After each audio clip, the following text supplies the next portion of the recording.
Hey guys, welcome back to the channel. Hope you all had a nice new year. We just had a quiet one, we did. We just had to stay dead. Dead hard getting the babysitters nowadays, isn't it? For all this COVID business. So we stayed in and ordered a curry in and watched a film. It was alright, it was a good night, like, actually. It's alright, had a few beers in the house and that, like, a bit of a quiet one. Anyway, this is a bit of a carry-on from my Range Rover review. Well, my review on my Range Rover. Well, struggled getting that out, didn't I? So, I was in a rush the other morning and had to get the baby to nursery. In a rush, getting her ready. Got the baby in the Range Rover. Jumped in the Range Rover, fired it up, whipped down the road, and I'm, say, 10 minutes away from our house or something like that.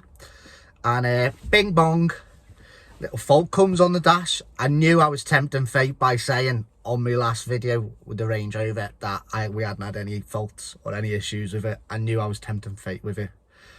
So bing bong, fault on the dash. Adaptive dynamics fault, it's saying. So car's perfectly fine driving. It doesn't go into limp mode or anything like that, but the suspension shock absorbers go rock hard, so it's like everything's, there's no movement or anything, or rock solid, and it's not letting you use any of the, you know, like the off-road adaptive modes. The suspension height will raise and lower perfectly fine, but it was showing a fault. So false, all right, okay, I need to get this sorted, like, or at least find out what's wrong with it. So quickly dropped the baby off at nursery. And I thought, you know what, I've got the morning free here. I'll whip down to our local specialist and get him to plug it in, because I haven't got a computer, you know, to plug it in to see what the fault shows. Like, and so I whipped down to the local specialist I use is Ian Barkley 4x4 down in Birkenhead. So whipped down there, went in, seen Ian. Ian come out, plugged it in. He goes, "Oh, I've seen this one before, John. On these l322 models, on the front shock absorbers, they have two plugs that plug into the top of the front shock absorbers. They have two small, very fine cables, and the cables break as soon as you come out the plug." He said it'll be one of them, definitely be one of them. All make 4x4 make a little repair part of loom that you can solder in.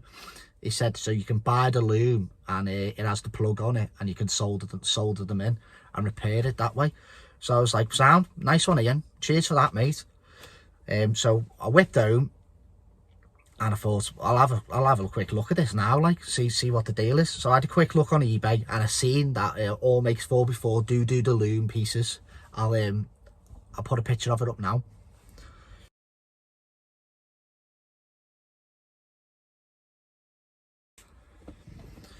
So I thought, I'll tell you what, I'll have a look at it before I order the loom pieces. I'll have a look at it, see where it's broken. So I stripped back on the driver's side with a small knife, and it's two small cables, they are. And one had broken, looked like it had a past repair, like a past solder repair, and the solder had gone like hard and brittle and snapped in half. So I thought, bingo, yeah, there's the repair, sound. All right, okay. See what I'll do. I said, I thought in my head, I would like to get this fixed today. You know, I've got a spare half a day. So I was like, sound all right. So I got the heat shrink and my soldering iron out. I put two pieces of heat shrink on each cable separately. I chopped them off, chopped where the rubbish solder was, recut them back, put two pieces of heat shrink so each cable was going to be heat shrink themselves, so it'll cover my joints. Tinned each end of each cable and soldered them back nice and proper, then put the heat shrink over them so they were both like heat shrink separately, and then I put insulation tape all the way around nice and neatly so it looked like the OEM part of loom. When I spoke to Ian at the 4x4 place, he said they break because the cables are loose and they're not held in any way, so they just vibrate and move up and down, and they break. So what I thought is, I'll cable tie it nice and tight with small little cable ties, nice and tidy, as you'll see in my video, and then it shouldn't break again. So I did that, and that was it. Winner, chicken dinner. It fixed it.